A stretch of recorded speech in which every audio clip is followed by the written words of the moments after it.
Estamos ahí en el marco de esta serie, nuestro Pentecostés, y como les dije recién, ¿no? Este pasaje que nos compartió, el pedirle a Dios su espíritu de sabiduría y de revelación, y el pedirle que sean abiertos los ojos de nuestro corazón, es lo que quiero que en esta noche podamos hacer cada uno de nosotros, ¿no? Pedirle al Señor que lo que Él quiera, ¿no? El Espíritu Santo, que lo que Él quiera revelarnos en esta noche pueda ser una realidad en nuestra vida, ¿no? Que no sea entendimiento solamente argumentativo y mental, sino que sea realmente un espíritu de revelación, que sea realmente abrir el entendimiento de nuestro corazón para poder entender toda esa riqueza, toda esa gloriosa herencia que nos dejó a vos y a mí. Así que en este marco acá de nuestro Pentecostés, del Señor con nosotros, quiero recordarte y refrescarte un poco lo que nuestro pastor Sebastián nos habló el sábado pasado, ¿no? Él nos contó un poco ahí la historia de Pentecostés, lo que sucedió en ese momento, como probablemente lo hayas leído más de una vez.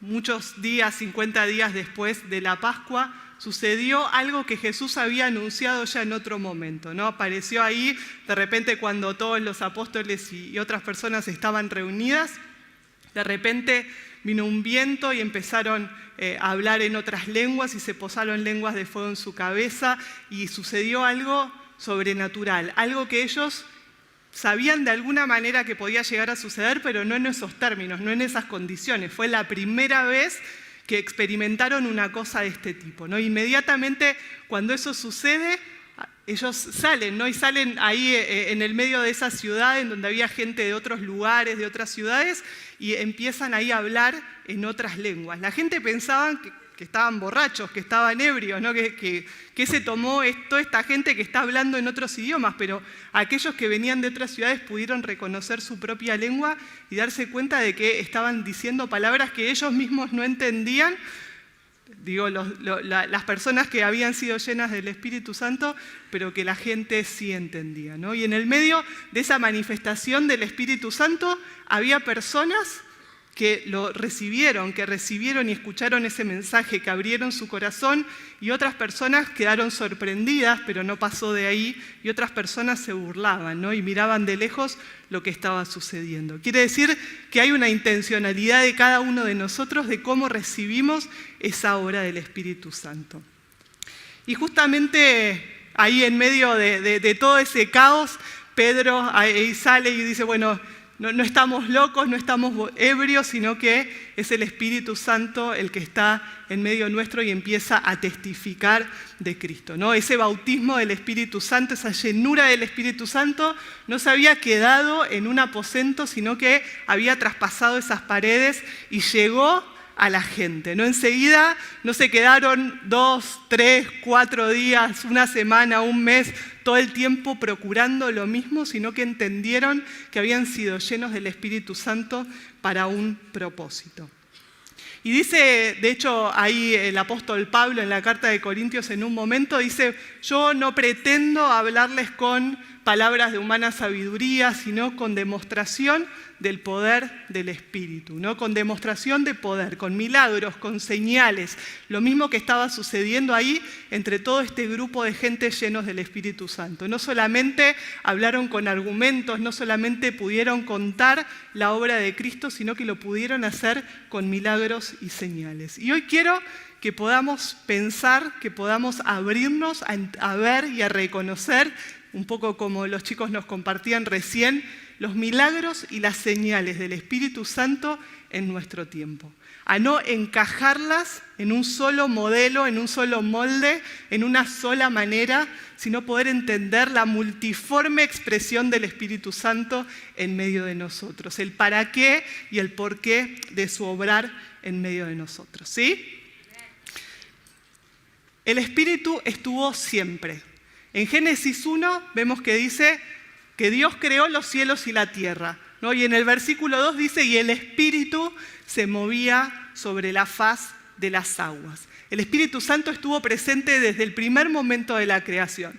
Sin embargo, cuando nosotros leemos el Antiguo Testamento, podemos ver que habla principalmente de la caída del hombre, del pecado y del plan redentor que Dios había establecido, ¿no? Establece la ley, es decir, un marco de referencia de lo que está bien, de lo que está mal. Establece la expiación de los pecados por medio de un sacrificio, es decir, los sacrificios que permanentemente había que hacer, o una vez al año lo que tenía que hacer el sacerdote, cómo entraba al lugar santísimo. Establece toda una estructura que era la antesala de lo que después iba a ser el sacrificio de Cristo por vos y por mí.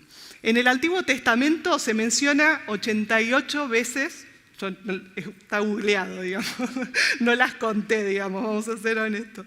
88 veces, en 22 de los libros del Antiguo Testamento se menciona el Espíritu Santo, es decir, hay una clara expresión del Espíritu Santo en distintos lugares, ¿no? Y creo que un poco el pastor Sebastián nos hablaba, ¿no?, sobre toda esta con rama teológica, ¿no?, que tiene que ver con esta palabra que muchas veces se usa para la traducción espíritu, que es neuma, ¿no? Ese viento, básicamente. Entonces el Espíritu estuvo siempre entre nosotros, ¿no? Desde el principio está ahí expresado en la palabra.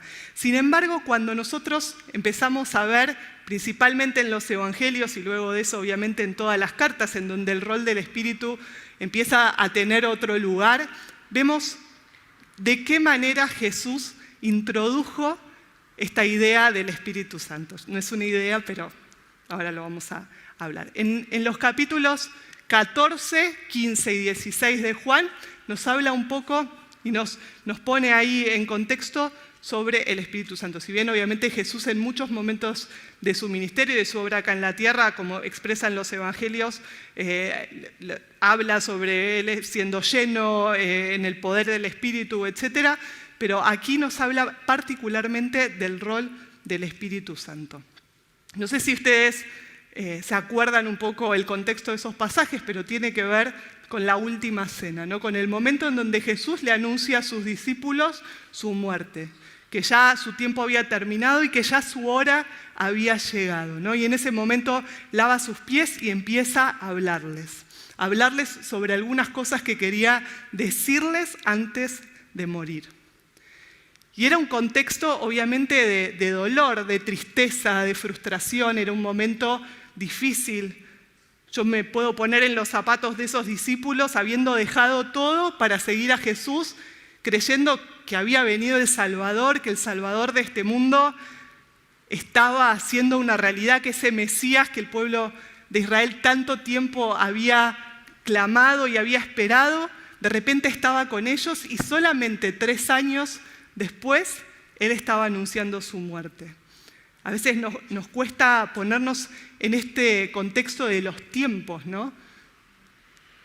Es muy poco tiempo, más allá de lo que hayan experimentado. Ellos experimentaron milagros, sanidades, transformación. Ellos empezaron a tener un sentido distinto en su vida, ¿no? Ellos eran personas simples, sencillas, no eran, como se acostumbraba en la época, los típicos discípulos de los filósofos, ¿no? En Grecia había muchos pensadores y personas eruditos y personas que sabían un montón y los discípulos eran personas que seguían sus pasos en términos intelectuales, ¿no? Fue todo el desarrollo del pensamiento griego que hoy todavía tiene influencia sobre nosotros y eso se había expandido a toda esta región, ¿no? Tampoco eran los eruditos de la ley, no eran los teólogos por excelencia, no eran ahí esos fariseos, ¿no? que tanto sabían de la ley. Eran personas sencillas a quien Dios había llamado y que experimentaron el poder y los milagros de Dios, ¿no? Y en medio de ese momento de total dolor, de frustración, de no entender, de no saber cómo seguir, Jesús anuncia a su sucesor. Dice Juan en el capítulo 16, versículos 5 y 7. Ahora yo vuelvo al que me envió. Pero ninguno de ustedes me pregunta ¿a dónde vas? Al contrario, como les he dicho estas cosas, se han entristecido mucho. Pero les digo la verdad, les conviene que yo me vaya, porque si no lo hago, el Consolador no vendrá a ustedes. En cambio, si yo me voy, los enviaré a ustedes. Me imagino que para sintetizar en estas palabras, Juan debe haber escuchado mucho más, ¿no? Ahora vuelvo al que me envió, dijo Jesús. ¿A dónde, no? ¿A dónde vas a ir? De hecho, Jesús dice, nadie me está preguntando a dónde vuelvo, a dónde voy. ¿Por qué no estoy hablando de mi muerte, sino de volver al que me envió? Pero dice, ustedes se han entristecido, pero les digo la verdad, les conviene que yo me vaya, les conviene que deje de estar entre ustedes, les conviene que deje de manifestar mis milagros y mis señales como lo venía haciendo, les conviene volver a sus lugares de origen, les conviene pasar a la siguiente etapa. Porque si yo no lo hago, si yo no vuelvo al que me envió, el Consolador no va a venir a ustedes. Jesús le mostró a sus discípulos que la venida del Espíritu Santo era la culminación de su obra en la tierra en favor de ellos, pero la continuación de su tarea. Así como la misión de Cristo se tuvo que llevar adelante en un lapso determinado de tiempo, en los años en donde Él estuvo en este mundo, la obra del Espíritu aparecía en escena y tenía también un tiempo determinado, que era desde Pentecostés a la segunda venida de Cristo, hasta que Jesús vuelva, del que lo envió a estar nuevamente con nosotros. Nos hallamos hoy ante la tutela del Espíritu Santo, tanto como los discípulos se hallaron ante la tutela de su Señor Jesucristo en su tiempo aquí en la tierra.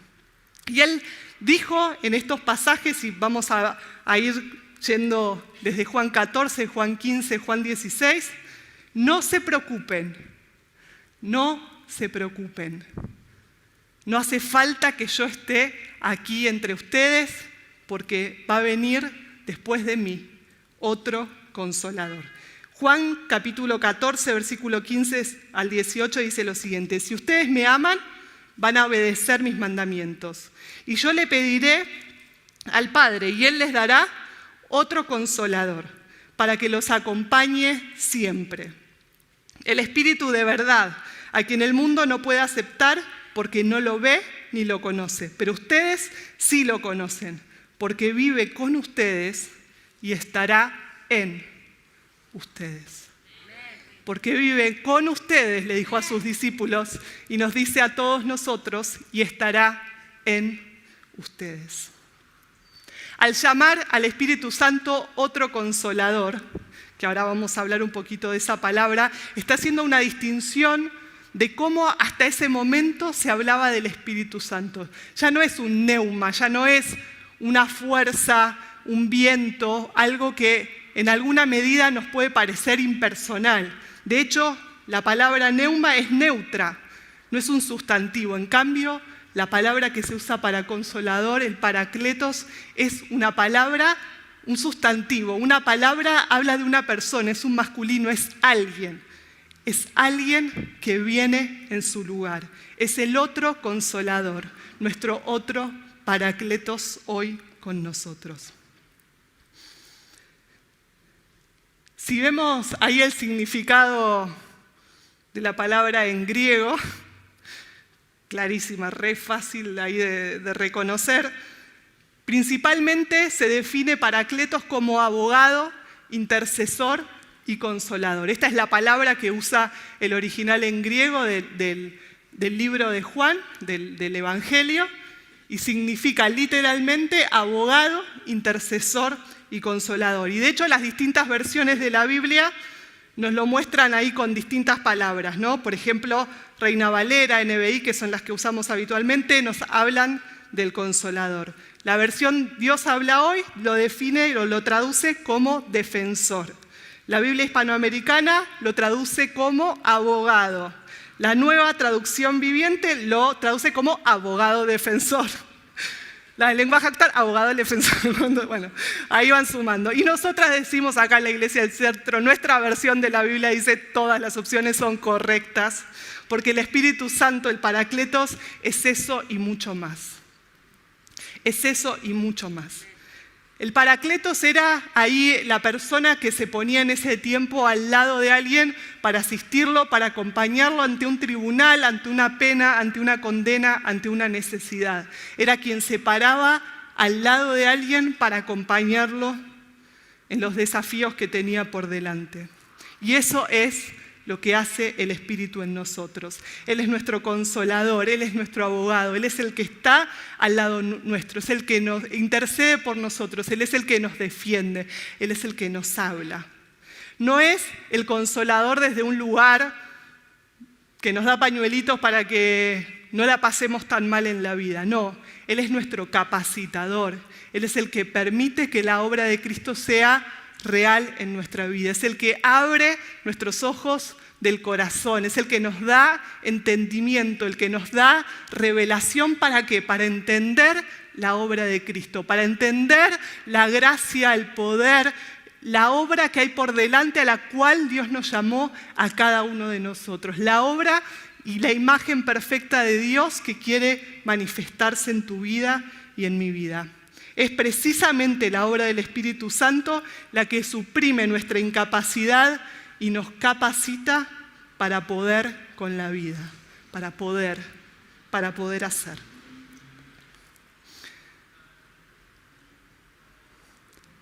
Y el Espíritu Santo no solamente fue el medio por el cual todo fue creado, ¿no? El Espíritu, recuerden, se movía sobre la faz de las aguas.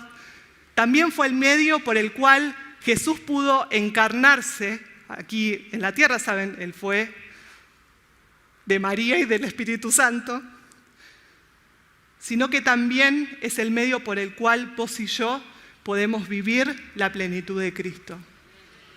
Por medio del Espíritu Santo, así como todo fue creado, así como Jesús pudo manifestarse aquí en la tierra, encarnarse, hacerse real, también es el medio por el cual vos y yo podemos vivir en la plenitud de Cristo. Necesitamos un abogado, seguramente un abogado, porque hay maldad, ¿no? ¿Ante quién nos defiende este Espíritu, este Paracletos que está por nosotros? Nos defiende ante la justicia de Dios, porque Dios es un Dios justo. Nos defiende ante nuestro acusador, porque la Biblia pone a Satanás como nuestro acusador, y nos defiende ante la maldad de nuestro corazón, ante nuestro pecado, ante aquello que hay en nuestro corazón, de lo cual no podemos escapar. Es nuestro abogado el que nos acompaña, el que nos revela lo que podemos hacer. Y Dios no solamente nos justifica por medio de Cristo, sino que también nos va transformando a su imagen.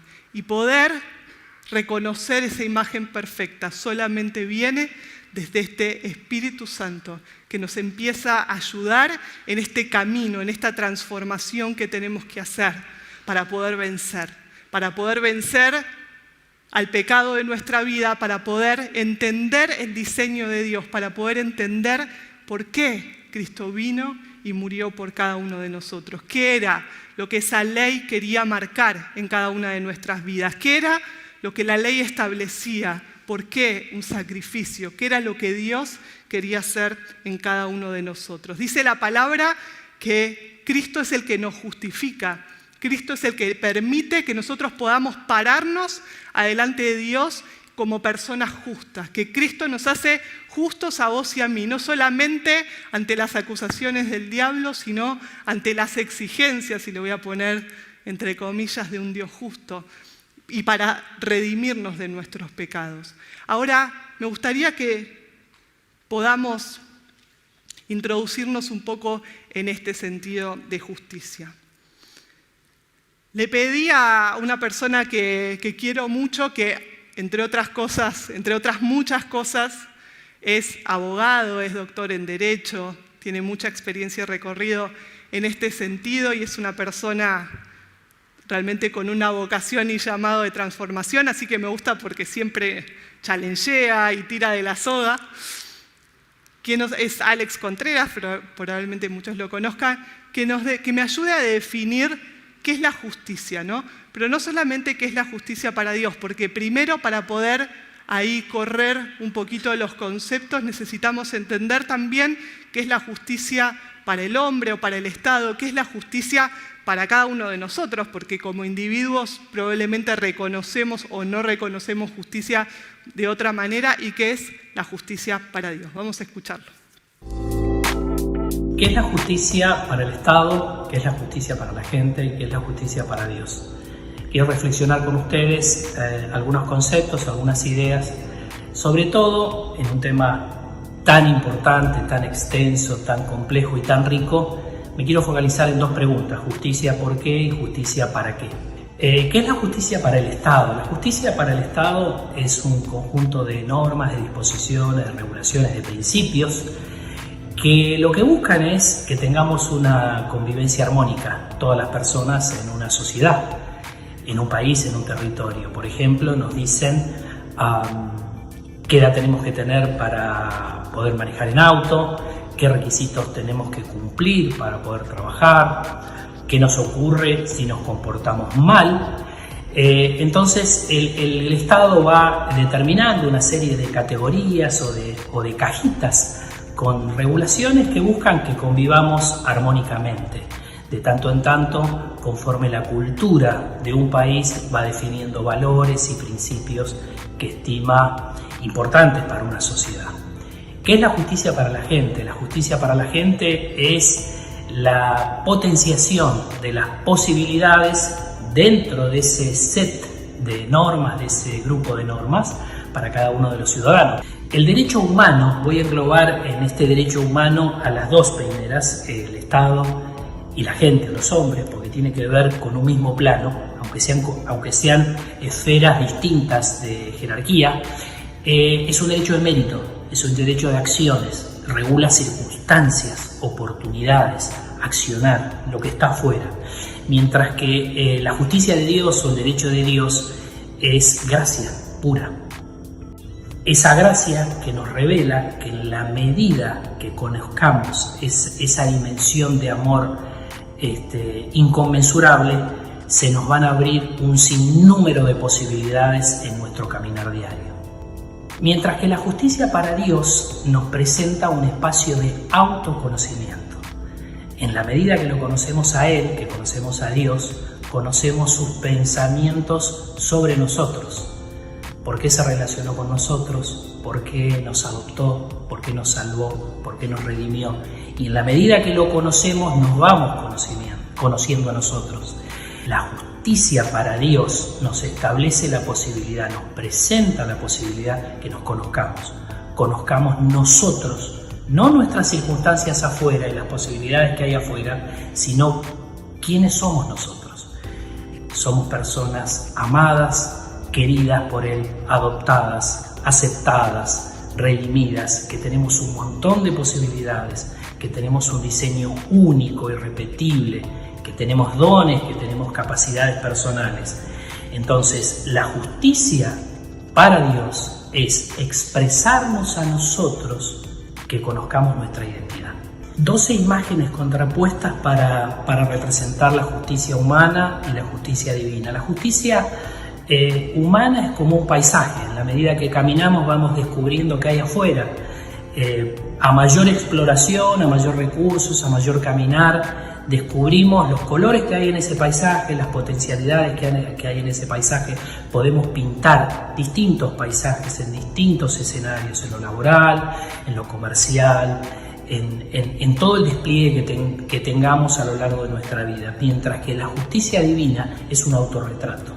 Es irme descubriendo de a poco, descubrir mis capacidades, descubrir mis dones, descubrir mi propósito. La justicia humana tiene el propósito de la convivencia, como dije, y de la pacificación entre todos, y el de establecer algunos valores puestos por la cultura de un momento, mientras que la justicia divina busca establecer un propósito hacia nuestra vida. Ser justos y haber sido ajusticiados. Recuerden que en el momento y en el lugar de condenación debíamos haber estado nosotros, pero Jesús se subió a esa cruz para tomar ese lugar. En aquel momento de juicio se hizo justicia. sobre nosotros. Y es por eso que hoy tenemos la misma naturaleza divina, en el sentido de que Dios vive en nosotros. Es esa potencia que vamos descubriendo en la medida que tenemos una comunión con el Espíritu Santo. El rol grandísimo del Espíritu Santo es revelarlos a diario, no en un momento, no cuando nos salvamos. Hay una fe para salvación y hay una fe para transformación, para nuestro caminar que nunca termina, va a terminar cuando nos encontremos con Él. En esa jornada hay una renovación constante, hay una transformación de nuestras vidas, y en la medida que nos conozcamos, que conozcamos a Dios y Él nos revele qué Él dice de nosotros, vamos a ser cada vez más justos, que quiere decir vamos a tener cada vez una identidad más fuerte. Nosotros decimos que nos desarrollamos de afuera hacia adentro y de adentro hacia afuera.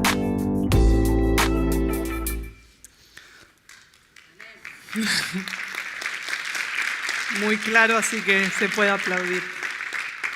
Es para escucharlo, no voy a desmenuzar, después lo pueden volver a escuchar si quieren, pero básicamente lo que nos está mostrando es cómo la justicia humana, la justicia de este mundo, establece un contrato entre nosotros, entre personas, en la relación de uno con la autoridad, de uno con el otro, algo de afuera hacia adentro. No transforma la naturaleza humana, sino que lo que hace es establecer normas y reglas, ¿no? Algo similar a lo que ocurría con la ley. La ley establecía normas y reglas que no habían logrado transformar el corazón del hombre, sino que establecían, en realidad, la antesala, lo que Dios quiso mostrar y manifestar. El hombre no puede transformarse a sí mismo, sino por medio de la obra redentora de Jesucristo. Hay una obra redentora de Jesús que es la que nos transforma de adentro hacia afuera. Y por eso en Hebreos dice, el Espíritu Santo, en el capítulo 10, versículo 15, el Espíritu Santo nos da testimonio por ello. Primero dice, este es el pacto que voy a hacer con ellos. Después de aquel tiempo, dice el Señor, pondré mis leyes en su corazón y las escribiré en su mente. Ya desde el Antiguo Testamento, Dios estaba hablando a su pueblo, expresándole que luego de la ley iba a venir un pacto con ellos. Ya no para establecer normas, reglas y principios, sino una transformación de adentro hacia afuera. No es la justicia de Dios, es Cristo, es la obra de Cristo la que se encarna en nuestra vida y podemos ser verdaderamente transformados. Y ese es el propósito del Espíritu Santo en nosotros, revelarnos la obra de Cristo, hacernos entender no por el entendimiento humano, sino a través de la transformación de nuestro corazón, abriendo los ojos de nuestro corazón, la esperanza que tenemos, la gloriosa herencia entre los santos, la supereminente grandeza de su poder en favor de los que creemos en Él. Amén. Esta es la obra del Espíritu, esta es la justicia de Dios. La justicia de Dios no es para establecer reglas, ¿no? Nosotros decimos, bueno, Dios es justo, ¿no? Y ahí nos parece, digamos, y aparece un poco el juez como lo conocemos hoy, ¿no? El juez que dicta normas y leyes y que te obliga a cumplirlas para poder controlar nuestras relaciones y que haya paz en medio nuestro. Pero esa no es la imagen de Dios como juez, esa no es la justicia de Dios. La justicia de Dios es revelarte a Cristo para que vos puedas entender la imagen perfecta con la que Él te diseñó, para que vos puedas ser transformado y entender lo que significa tener a Cristo en nuestros corazones, lo que Él hace en nuestros corazones, cómo transforma nuestra naturaleza de pecado y nos planta en un lugar de redención y nos muestra un poco como nos hablaba Alex, la imagen perfecta, nos refleja en esa imagen perfecta que nos va transformando. Por eso la palabra dice que como un espejo nos vemos en Él y vamos siendo transformados a su imagen. Nos reflejamos en el espejo correcto y vamos siendo transformados a su imagen. Nos creó para que seamos plenos en Él y su justicia es por amor hacia vos y hacia mí, para que podamos comprender lo perfecto de su plan y lo hermoso de su obra y lo maravilloso de su ley y todo lo que eso puede hacer en nuestro corazón. Es por eso que tantas veces insistimos, ¿no?, en poder cortar y sacar de nuestra vida definitivamente todas las distorsiones que muchas veces tenemos de nuestra propia imagen.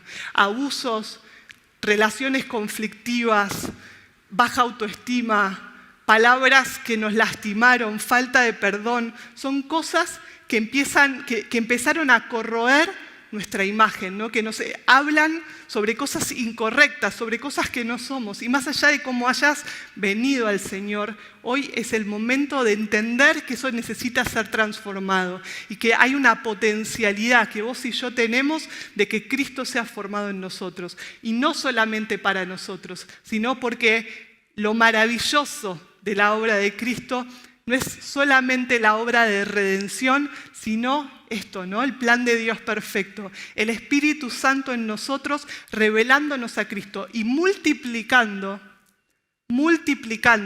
la obra de Cristo en el mundo, multiplicando lo que Cristo hizo. Por eso Jesús dijo, no se preocupen, va a venir el otro Consolador que les va a revelar todo lo que ustedes pueden en mí. No se preocupen, van a poder hacer milagros y señales mayores aún a la que yo hice. Lo que yo hice, decía Jesús, ustedes lo van a poder hacer. Vayan, prediquen, comuniquen, cuenten las buenas nuevas del Evangelio, porque todo lo que yo hice está en ustedes y puede expresarse a través de ustedes.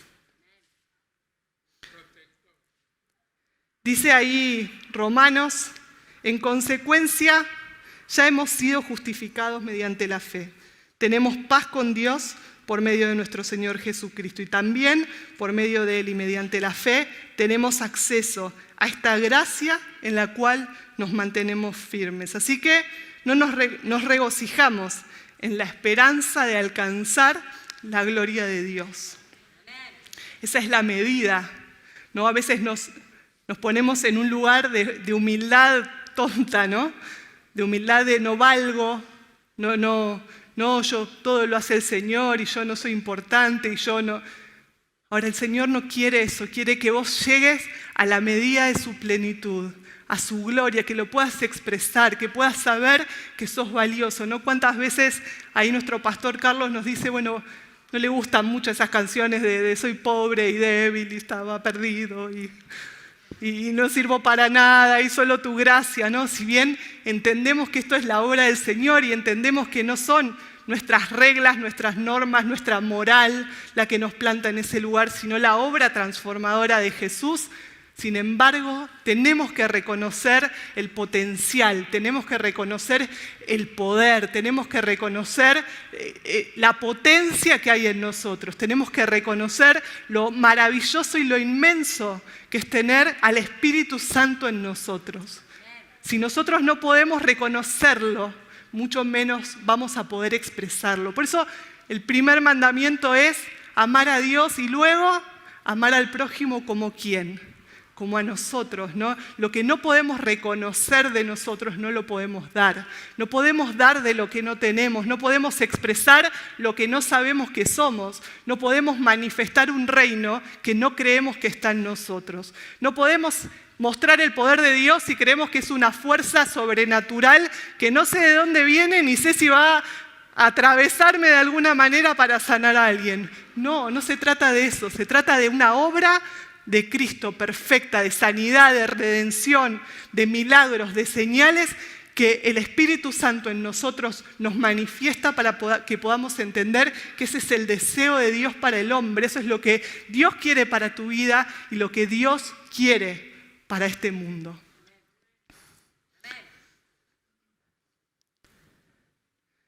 Y justamente en el libro de Romanos, en la iglesia de Roma también, estaba sucediendo algo que me gustaría que le prestemos un poquito de atención. Esto es en Romanos 14, no lo vamos a leer todo, pero déjenme que les cuente un poco. Ahí el título de Romanos 14 es Los débiles y los fuertes en la fe, ¿no? Y ahí Pablo un poco exhorta a la iglesia diciendo, se están peleando, por dos razones se estaban peleando. Por lo que comían, porque todavía había mucha gente que creía en ciertas normas religiosas que hasta ese momento y por miles de años, digamos, habían acompañado al pueblo de Israel, que era que había algunos alimentos que no se podía comer. El cerdo, que las carnes tenían que estar desangradas, y bueno, ahí en Levítico ya pueden ver un montón de normas que había a disposición, ¿no? Y mucha gente las seguía conservando. Y otros seguían conservando el sábado como el día de reposo, ¿no? Entonces estaba un poco la discusión por esas dos cosas. Curiosamente, Pablo llama a quienes conservaban esas costumbres los débiles en la fe, ¿no? Al contrario de lo que nosotros diríamos, la alta moral es valiosa, ¿no? Aquella persona que hace todo lo correcto como lo dicta la ley es el más valioso. Sin embargo, Pablo los llama los débiles en la fe. Y estaban los fuertes en la fe, que eran aquellos que habían entendido la libertad de Cristo, ¿no? Y que vivían despojados de esas costumbres. Y un poco se estaban ahí peleando y uno hacía tropezar al otro. Y entonces Pablo exhorta y le habla a los fuertes en la fe, ¿no? Y les dice, ustedes no entendieron de lo que se trata esto, el reino de los cielos, y ahí lo destaca en Romanos 14, 16. Dice, en una palabra, no den lugar a que se hable mal del bien que ustedes practican, porque el reino de Dios no es comida ni bebida, sino es justicia, paz y alegría en el Espíritu Santo. El que de esta manera sirve a Cristo, agrada a Dios y es aprobado por sus semejantes. Por lo tanto, esforcémonos por promover todo lo que conduzca a la paz y a la mutua edificación. En otras palabras, el reino de Dios no son normas ni reglas, no son convenciones, cosas en las que nos ponemos de acuerdo, en las que teológicamente acordamos, sino que son convicciones que vienen por el obrar del Espíritu Santo en cada uno de nosotros. Es justicia, paz y gozo. Es ser justos en Él a través de la obra del Espíritu Santo, lo que trae paz y gozo en medio de nuestras relaciones. Pablo los exhorta diciéndole, entre ustedes no se pueden poner a discutir sobre las normas, sobre las convenciones.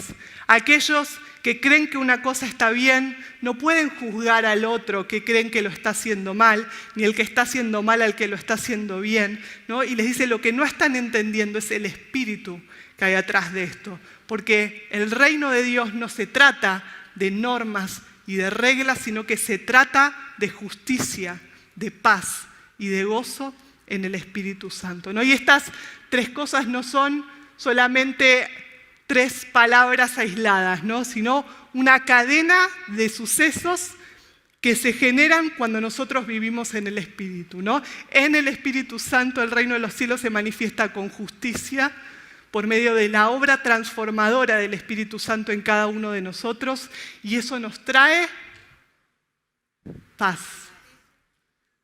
Y eso genera en nosotros alegría. Y muchas veces no estamos alegres, no estamos felices porque no tenemos paz.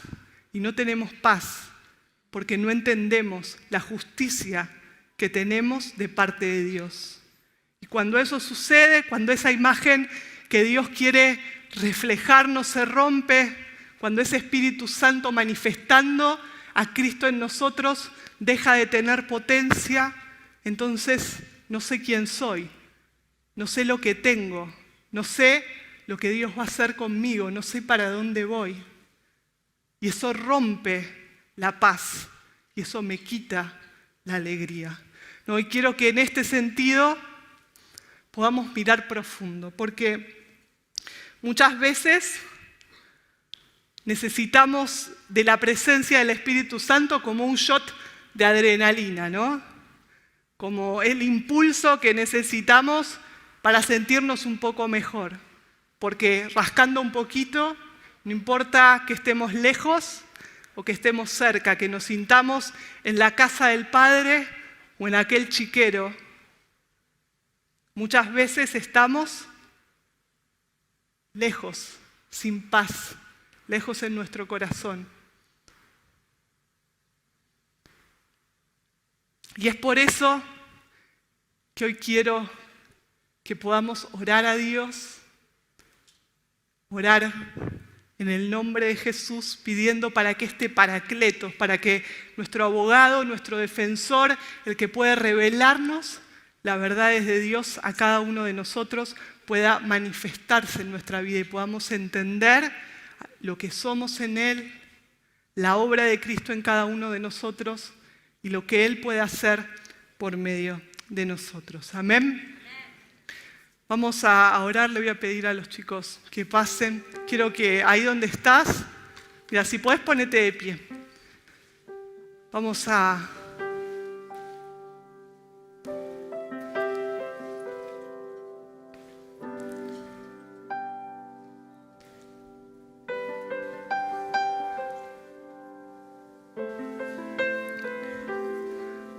dejar que el Espíritu Santo no se presente en este lugar, en tu vida, en esta hora, por medio del entendimiento, sino con demostración de poder. Y esto no es porque yo tenga un poder especial que te lo pueda impartir. No me vendría mal, pero no tengo esas características ni esas posibilidades, sino que el Espíritu Santo está en vos. Él está en vos. Y escuchá ahora ahí con tus ojos cerrados esas palabras de Jesús que declararon. Imagínate que hubieras podido estar acá con Él, con Jesús en la tierra, que vos hayas sido uno de esos discípulos que caminó, que vio. Imagínate lo que sería haberlo visto, haber visto con nuestros ojos a el Dios de los cielos, al que vino a hablar, no como se venía escuchando en ese tiempo. Dice, ahí no, Él hablaba con otra autoridad. Él decía otras cosas. Él conocía lo que había en el corazón de las personas. Él estaba atento y discernía la necesidad.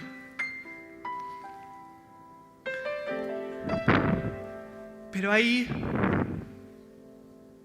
las palabras de Jesús fueron: les conviene que me vaya, porque el Espíritu Santo va a estar, que está con ustedes, va a estar en ustedes, y Él les va a revelar toda la obra de Cristo, y les va a revelar el poder, la autoridad, la potencia que hay en cada uno de ustedes, que quiere manifestarse en este tiempo.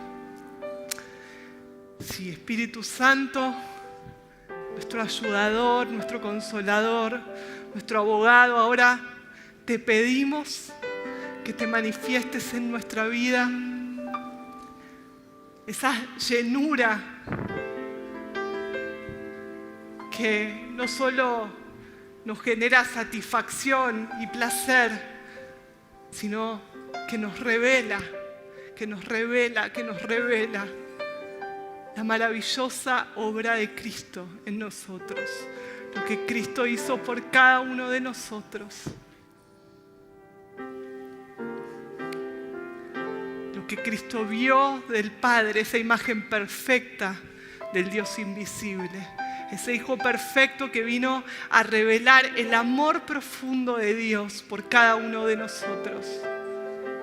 Es el que se forma en tu vida y en mi vida en esta noche. El Espíritu Santo nos revela y nos trae convicción de cómo Cristo es formado en nosotros. Es formado en nosotros.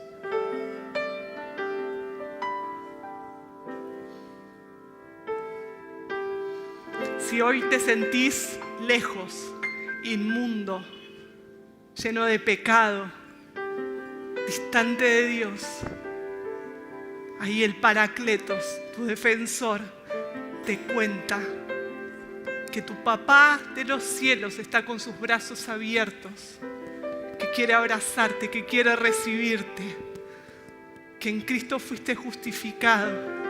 Te dice, hijito, tranquilo, enfócate en el reino de Dios y en su justicia, y vas a ver cómo todas las cosas van a ser añadidas. Vas a ver cómo vas a poder tener convicción, vas a poder salir, vas a poder caminar en el poder del Espíritu. Vas a vencer con el pecado, vas a vencer con la muerte, vas a vencer con la maldición, vas a vencer con esas palabras que se declararon sobre tu vida, vas a vencer con esa imagen distorsionada, vas a vencer con esa adicción. El Espíritu Santo te revela la obra de Cristo, tus posibilidades en esta noche. Si estás acá y te sentís angustiado, si sabés que tendrías que sentirte lleno de victoria y de alegría, pero no, te sentís angustiado, yo te pido que en este momento puedas encontrarte con lo que te está pasando de verdad, que no lo tapes, que no lo ocultes, que no pongas ahí una cortina, sino que puedas encontrarte con lo que hay en tu corazón. ¿Qué es lo que el Espíritu te quiere contar en esta noche? ¿Qué es, como decía Juan, en qué te tiene que iluminar el Espíritu Santo en esta noche? ¿Qué es lo que tenés que saber? ¿Qué es lo que tenés que ver en esta noche? ¿Qué es lo que tiene que ser transformado en tu corazón? ¿O qué es lo que tiene que empezar a ser expresado a través de tu vida? ¿Qué es lo que se tiene que manifestar? ¿Qué es lo que se tiene que potenciar en este tiempo?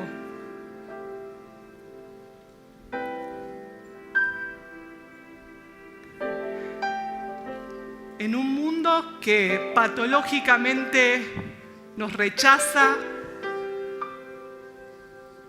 nos trata de llevar a un lugar de vulnerabilidad, a un lugar de no sentirnos aceptados, de condenación, en un mundo que constantemente nos muestra lo que hacemos mal, nos expone a lo peor, está nuestro Paracletos, nuestro abogado defensor, el Espíritu Santo, que quiere manifestarse en esta noche trayendo consuelo. Y no solamente para que vos hoy te sientas mejor, sino para que de la gracia que recibís puedas dar, para que puedas mirar a tu hermano ya no con juicio, porque esa no es la manera en la que Dios te está mirando, sino con amor, con misericordia, con ojos de transformación, sabiendo que la obra del Espíritu Santo que opera en vos puede operar en tu hermano para sacarlo de ese pozo, para sacarlo de esa angustia, aún para sacarlo de esa confusión.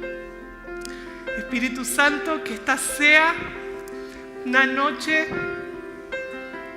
en donde podamos experimentar nuestro Pentecostés, nuestro momento de impartición, nuestro momento de transformación, el momento en donde nuestros ojos son abiertos y podemos ver tu preciosa obra en nosotros siempre, hasta que Cristo venga y se manifieste en medio de nosotros. En el nombre de Jesús. Amén.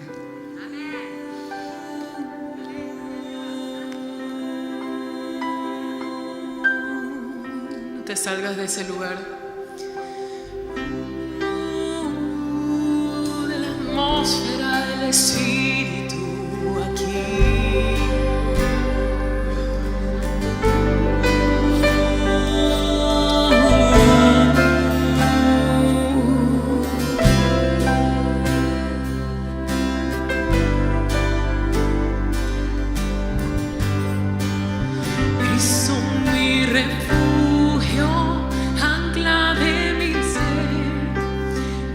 Estás conmigo, nada temeré. Poderoso Dios, poderoso Dios.